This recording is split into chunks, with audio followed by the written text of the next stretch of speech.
नमस्कार दोस्तों, कैसे हैं आप सब। और उम्मीद करता हूं कि सब कुछ बढ़िया होगा। एक कहावत आपने सुनी होगी क्रिकेट में, और कहा जाता है कि cricket is a cruel game, यानी कि क्रिकेट बहुत मुश्किल खेल है।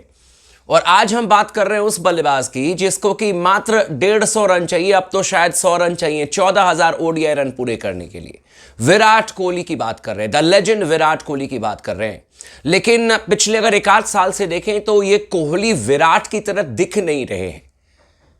कोहली विराट की तरह परफॉर्मेंस नहीं कर पा रहे, उनका जो प्रदर्शन है उस लेवल का नहीं आ रहा है। यही विराट कोहली थे जो कि श्रीलंका के खिलाफ में हमें ऑस्ट्रेलिया में मैच जीतना था। 35 ओवर में विराट कोहली ने मेरे ख्याल से 290-98 रन चेस करवा दिए थे। लसिथ मलिंगा को इतना मारा था कि लसिथ मलिंगा भी कह रहे थे कि भाई ये कौन सा नया बल्लेबाज आ गया है। बहुत कुटाई की थी लसिथ मलिंगा की। दुनिया के कोई भी गेंदबाज ऐसे नहीं है जिसकी कि विराट कोहली ने कुटाई नहीं की। ये वही विराट कोहली हैं जिन्होंने कि भारतीय टीम के लिए मजाक में शतक लगाया हुआ है। हर दूसरे मैच में एक सेंचुरी विराट कोहली के नाम आती है, हर दूसरे मैच में आती थी। लेकिन आजकल और खासतौर पर 2024 को अगर देखें तो एक तो मैचेस बहुत कम खेले हैं विराट कोहली ने, ऊपर से जो मैचेस खेले उसमें इनका परफॉर्मेंस आया नहीं है। लेकिन एक बात हमेशा आप याद रखिएगा, जो स्पोर्ट्स टॉक बराबर कहता रहा है और शुरू से कहता रहा है, never say never with Virat Kohli. यानी कि विराट कोहली को कभी यह मत कहिएगा कि दैट इज द एंड, अब खत्म हो चुके हैं विराट कोहली, ऐसा बिल्कुल भी नहीं है। लेकिन चिंता एज अ क्रिकेट फैंस हम सबको है। एज अ जर्नलिस्ट जरूर मैं चर्चा करना चाहूंगा उनके परफॉर्मेंस पर, क्योंकि 2024 अगर आप वर्ल्ड कप देखें या उससे पहले भी चले जाते हैं, हम उस पर भी चर्चा कर लेते हैं। जैसे कि 2024 में उन्होंने पहले टूर्नामेंट में जो हिस्सा लिया था वो अफगानिस्तान के खिलाफ में T20 मैचेस थी। वहां पर विराट कोहली का बल्ला चला नहीं। 3 T20 मैचेस खेले विराट कोहली ने अफगानिस्तान के खिलाफ में, और वो फ्लॉप हो गए। लेकिन वहीं पर अगर आप देखें तो रोहित शर्मा के बल्ले से आखिरी मैच में सेंचुरी आई थी। जबरदस्त तरीके से रोहित शर्मा ने बल्लेबाजी की थी। हालांकि विराट कोहली ने फील्डिंग में एक बहुत जोरदार कैच लिया था जिसकी वजह से तीसरे मैच में हम जीते थे अफगानिस्तान के खिलाफ में। लेकिन बल्लेबाजी जो विराट कोहली की थी अफगानिस्तान के खिलाफ में T20 मैच में भी फीकी रही थी। उसके बाद इंग्लैंड के खिलाफ में हमें 5 टेस्ट मैच की सीरीज खेलनी थी, लेकिन वो अवेलेबल नहीं थे विराट कोहली, आप लोगों को बहुत अच्छी तरीके से याद होगा। और उसी से ठीक पहले जो फैफ फोर्स हुआ करते थे टेस्ट मैचेस में, उसमें आप देखें तो जो रूट उनसे आगे निकल गए, केन विलियमसन उनसे आगे निकल गए, और मतलब विराट कोहली थोड़े से पीछे रह गए।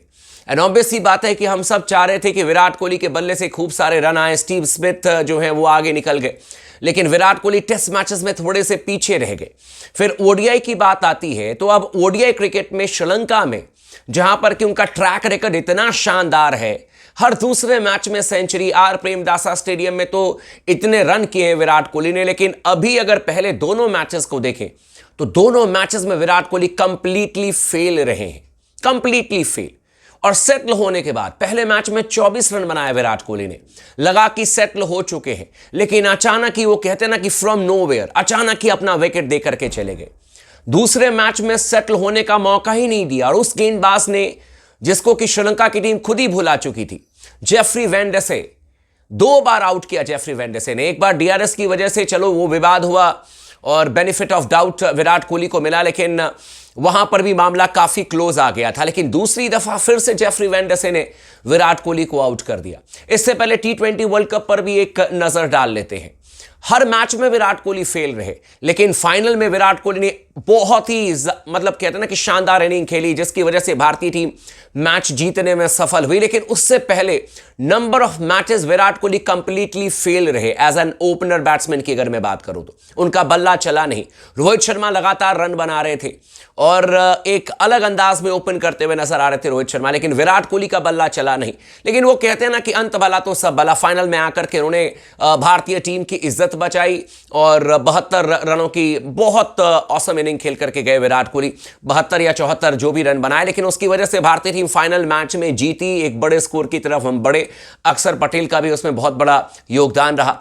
लेकिन यार ओडीआई फॉर्मेट विराट कोहली को किंग कहा जाता है, और इस फॉर्मेट में Virat Kohli on demand century लगाया करते थे। मतलब अगर आप याद करें 2014-15 के बाद तो विराट कोहली जब अपने पीक पर थे, भाई साहब मतलब ऐसे लगता था कि मजाक मजाक में हर दूसरे दिन सेंचुरी आ रही है। चाहे वो टेस्ट मैच हो, चाहे वो ओडीआई मैच हो, चाहे वो टी20 में, तो चलो ठीक है 2021 में उनकी पहली सेंचुरी आई, लेकिन भाई गजब का उन्होंने परफॉर्मेंस किया था ओडीआई और टेस्ट मैचेस में। ऑन डिमांड सेंचुरी आ रही थी, लग रहा था कि ये सचिन तेंदुलकर सर का रिकॉर्ड बहुत पहले तोड़ देंगे। एक बार तो मुझे ऐसा लग रहा था कि ये 2022-23 आते आते सचिन तेंदुलकर सर से आगे निकल जाएंगे, 100 शतक जो है वो पूरा कर लेंगे। लेकिन अब ऐसा लग रहा है कि शायद सचिन तेंदुलकर सर का जो रिकॉर्ड है वो शायद ही कोई बल्लेबाज तोड़ पाए। 100 शतक लगाना ये आसान नहीं होगा किसी भी बैट्समैन के लिए और विराट कोहली के लिए भी, क्योंकि जिस तरीके से इस समय फेल हो रहे हैं Virat Kohli, I don't know क्या ऐसी वजह है, क्यों नहीं उनका बल्ला चल रहा है। जेफरी वेंडसे जैसे गेंदबाज से लेकर के आप बाकी स्पिनर्स को देख लें श्रीलंका के, उन्होंने भी विराट कोहली को बहुत ज़्यादा परेशान किया। इंटेंट जो विराट कोहली का है वो एक अलग नज़र आ रहा था, मतलब टी20 मैचेस में लगातार तेज़ गति से रन बनाने की कोशिश कर रहे थे लेकिन बार बार फेल हो रहे थे। फाइनल में ज़रूर उन्होंने बहुत ज़बरदस्त पारी खेली, लेकिन मैक्सिमम जो 7 मैचेस थे फाइनल से पहले उसमें विराट कोहली का बल्ला उस तरीके से चला नहीं जिस तरीके के विराट कोहली को हम जानते हैं। और इसीलिए मैंने मेंशन किया कि भाई क्या ऐसी वजह है कि हमारे जो कोहली हैं वो विराट नजर नहीं आ रहे, क्योंकि भाई साहब एक अलग तरीके का क्रिकेट विराट कोहली ने खेल करके दुनिया को दिखाया है। और हम लोगों की एक्सपेक्टेशन भी ऐसी होती है कि हम चाहते हैं कि विराट कोहली हो या रोहित शर्मा हो, ये जब तक खेले तब तक रन बनाते रहे। टू बी वेरी ऑनेस्ट, मैं आपको बता दूं, मैं विराट कोहली को देख करके ही खुश होता हूं। वो रन करेंगे, जरूर रन करेंगे। मैं फिर से एक बार आप लोगों को कहना चाहता हूं कि विराट कोहली के लिए मैं एक ही वर्ड यूज करता हूं कि never say never with Virat Kohli, यानी कि विराट कोहली का कभी अंत नहीं होगा कि यार हो गया, दैट इज द एंड, अब इनसे रन नहीं बन रहे, ऐसा नहीं है। हो सकता है कि कल ही आपको विराट कोहली के बल्ले से रन देखने को मिल जाए। रोहित शर्मा बहुत अच्छे फॉर्म में नजर आ रहे हैं, लेकिन गौतम गंभीर इस समय भारतीय टीम के प्रदर्शन से खुश नजर नहीं आ रहे हैं, और उसमें सबसे बड़ी वजह हमारे विराट कोहली भी है, क्योंकि Virat Kohli the chase master के नाम से जाना जाता था। इस तरीके के मैचेस जो हम 2 हारे हैं, पहले मैच में जरूर हमने टाई कराया, दूसरे मैच में हमें हार का सामना करना पड़ा, लेकिन ये 230-240 रन विराट कोहली चुटकी बजा करके रन चेज करते थे भाई। ये 230-240 रन भारतीय टीम विराट कोहली के समय में 35 ओवर में चेज करके बैठ जाती थी। लेकिन 3 नंबर पर खेलते हुए विराट कोहली जब से फेल हुए हैं, और पिछले 1 साल से ज्यादातर मैचेस में फेल हुए हैं, इनको लेकर के भारतीय टीम की चिंता बढ़ी है। एज ए फैंस हम सब जानते हैं कि भाई वो वापसी कर सकते हैं, और जैसे मैंने कहा कि हो सकता है कि कल ही आपको वापसी करके दिखा दें, सेंचुरी लगा करके दिखा दें। लेकिन जितनी जल्दी कोहली विराट रूप में आ जाए भारतीय क्रिकेट के लिए उतना बेनिफिट है, क्योंकि आने वाले टूर्नामेंट्स बहुत बड़े हैं। ऑस्ट्रेलिया में हमें 5 टेस्ट मैच खेलना है, इसके अलावा चैंपियंस ट्रॉफी के मैचेस होंगे जो कि दुबई में भारतीय टीम खेलेगी। वहां पर भी विराट कोहली टॉप फॉर्म में रहे तो भारतीय टीम के लिए चीजें आसान हो जाएगी। इसीलिए हम सब दिल से चाहते हैं कि हमारे जो कोहली हैं वो विराट रूप में आए, जम करके रन बनाएं और भारतीय टीम के लिए शानदार तरीके से परफॉर्मेंस करें। लेकिन एक बात मैं जाते जाते जरूर कहना चाहूंगा कि out of form Virat Kohli भी कई सारे फॉर्म में हुए बल्लेबाजों से बेहतर नजर आ रहे हैं। यह बात बिल्कुल फैक्ट है। और फिर से मैं कहना चाहूंगा कि हो सकता है कि तीसरे 1 दिवसीय अंतरराष्ट्रीय मैच में विराट कोहली के बल्ले से आपको बड़ा स्कोर देखने को मिलेगा। Never say never with Virat Kohli. लगातार चैनल को सब्सक्राइब करते रहेगा। वीडियो को लाइक नहीं किया तो जरूर कर लीजिएगा दोस्तों।